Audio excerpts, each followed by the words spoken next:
I don't know about you guys, but we have seen the Natalia Grace docuseries, and we can't stop talking about it. So we're going to talk about it with you today. Join us today on Fostering the Future.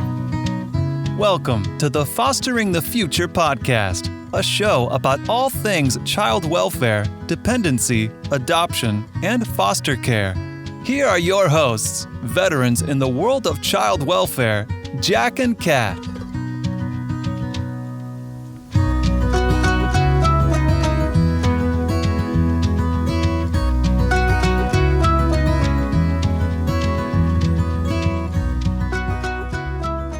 We believe that every human has incredible and equal value regardless of what side of the courtroom we sit on.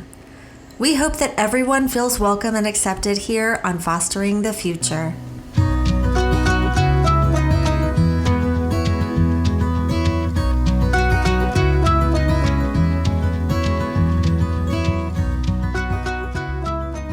Make sure you follow us on Facebook or Instagram as Fostering the Future Podcast, or check us out on our website at fosteringthefuturepodcast.org.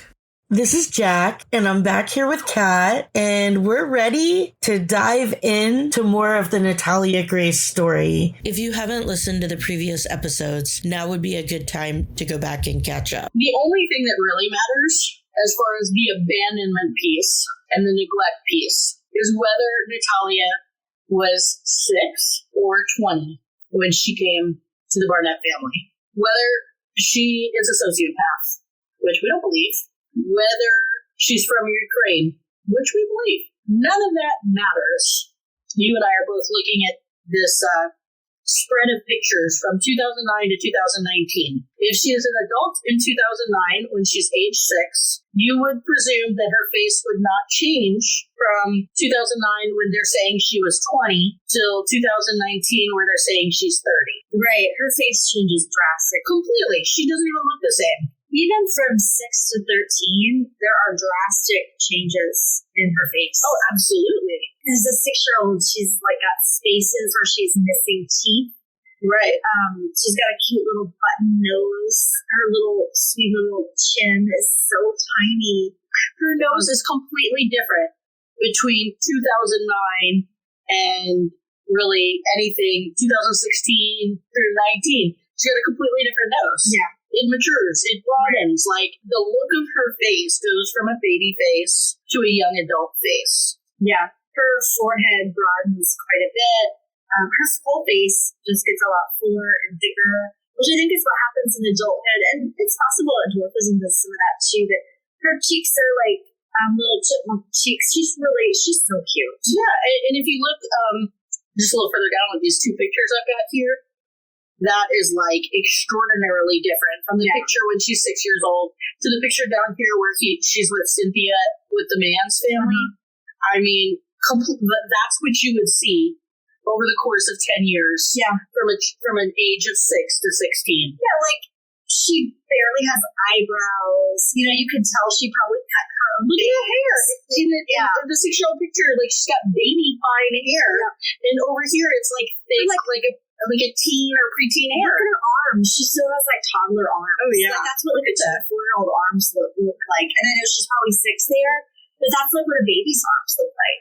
Yeah, and look at her next to this child next to her that is also in that age range of, 5, 6, 7. Button nose. They both look like children. Like so little. If we're going to say that they called her 20 or 22 because she looks like an adult, I think both you and I would disagree. Her hair goes from baby thin hair to thick hair.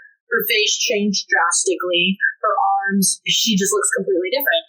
Yeah. At the age of 6, they're saying she's 20. And this judge never even laid eyes on her. This is just horrendous. Absolutely. Here's another thing that brings some pretty big evidence to the table. A few years ago, some genetic testing was done. Yes, in 2018. They found Natalia's mother. Her biological mother was located. With 99.999% certainty, yes, the genetic test revealed that this is her mother. Now, I will say that you told me that the mother has a twin sister. She does. Who would have the same DNA. If they're identical, she would. And I tried to find, like, proof that they're identical twins. I didn't find it. I did find just someone who said online they're identical. Okay, but even if the mom has an identical twin, and that's really the mom, what does that change? They're still the same age. Right. So they're still from Ukraine. Right. They're born in 1979. So if they're born in 1979, when Natalia is re-aged, when did they say she was born? 1989. Oh, so her mom had her when she was 10? Yeah. So she got pregnant when she was 9? Yeah. Okay. That makes a lot of sense. Right. So, and there's no record of her having a baby at 9. You know what? There is a record of her having a baby? 2004. And there's also a record of her having a special needs child in 2004. And she is interviewed. And she says that when she gave birth to Natalia, who she calls Natasha, that the doctors explained to her, like, she wanted to bring the baby home. She had no intention of placing the baby for adoption. But the doctors explained to her, this is a child with complex, serious medical issues, and the operation will cost $100,000. Like, the medical care that she needs, it's going to cost too much money. It sounds like they bullied her into relinquishing her child. Yes. And she said she had no plans to do it, but then she eventually did it. There's so many sad parts to the story, but one of them is she did not receive the medical care that she needed. To this day, Natalia is suffering the consequences of medical neglect. And her biological mother, was told that she would receive medical care. And that's why she gave her up. And so there are records of her birth. 1 month later, I think October 3rd, 2003, she arrived at the orphanage in Ukraine. And there are records of that as well. So there is no record of the biological mother giving birth when she was 10 years old. There is a record of her giving birth in 2003 to a child with medical needs. There is a record of the orphanage accepting a child that was a month old. Yes. In 2003, October. I mean, it's just like, it's absurd. I don't believe it's biologically possible for someone to have a baby when they're 10. To say that she was 22 is ridiculous. And if she was only a year younger, that means that they were still responsible for her needs. But I don't believe she was a year younger. I believe she was 14 years younger. Yeah.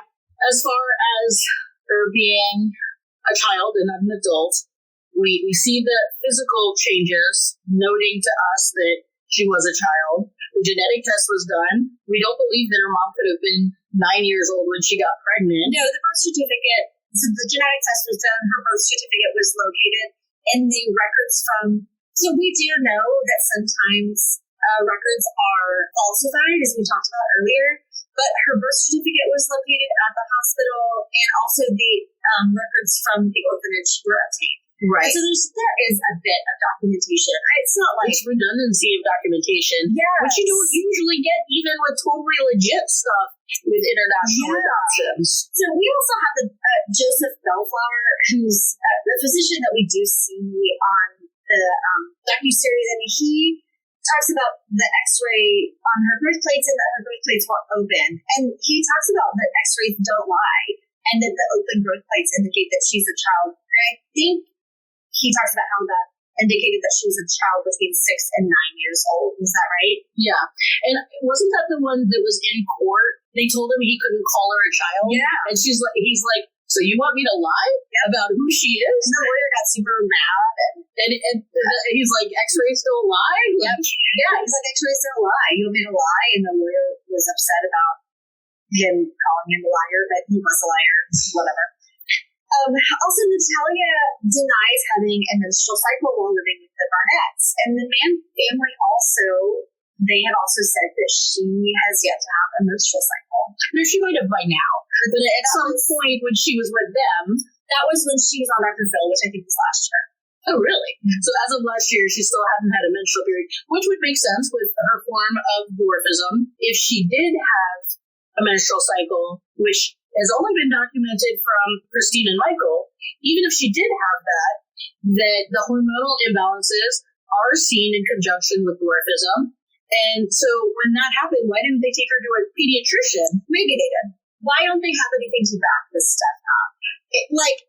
If they took her, then they would have medical records to show We took her, she had the diagnosis of X, Y, and Z. She had precocious puberty. This was her blood work. Right. There's nothing. There's nothing. Then we've got actual medical evidence saying things contrary to her being an adult. In 2010, shortly after being adopted, she had a medical exam at Peyton Manning Children's Hospital, and it specifically indicated that Natalia was pre-puberty. And then 2 years later, in June of 2012, the same hospital conducts another complete body examination at the request of the Burnett's. The Burnett's, I'm sure, are trying to get them to say she's older.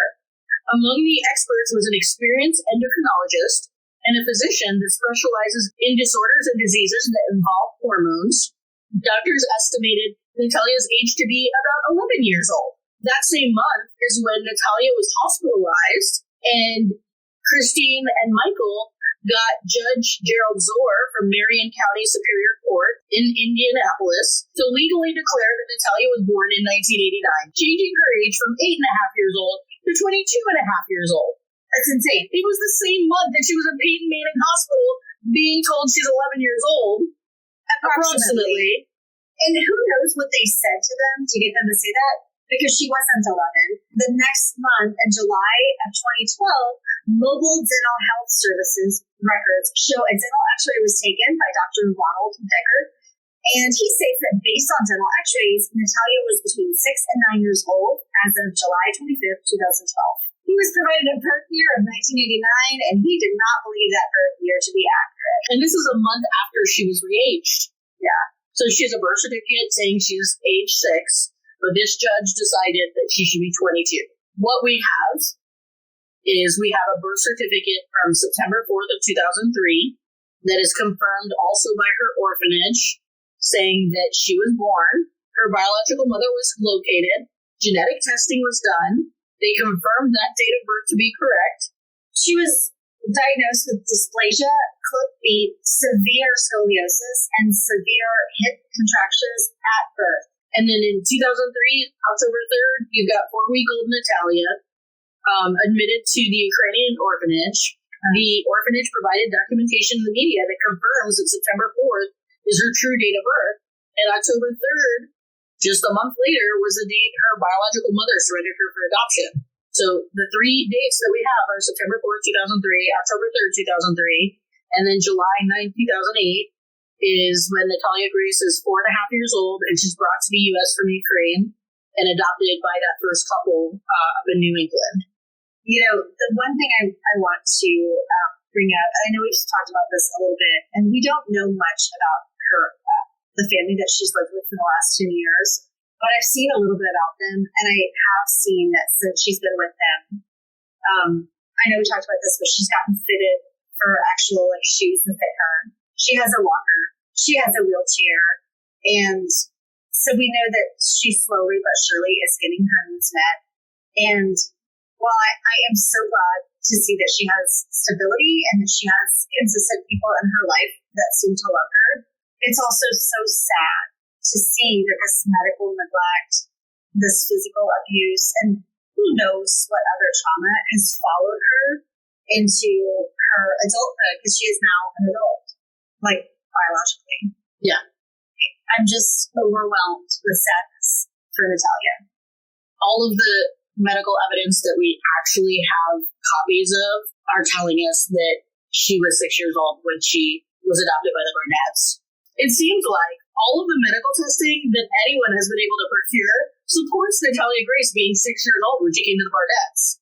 I think you and I are both in agreement and have zero doubt that she was a child when she was adopted, and is only now turning 20 in September. I definitely think so. Given our disposition for her being a child when she arrived at the Barnetts, we hope that her re-aging will be reversed and that those in power are held responsible. We hope that the rest of Natalia's life is fulfilling and peaceful. Whatever the truth is, Natalia's experience warrants a rigorous examination of adoption laws and policies, both internationally and in the United States, and guidelines are put into place regarding the practice of re-aging adoptees. Thank you so much for joining us today. Make sure you subscribe and follow us on social. We hope that you join us again next time and keep on fostering the future.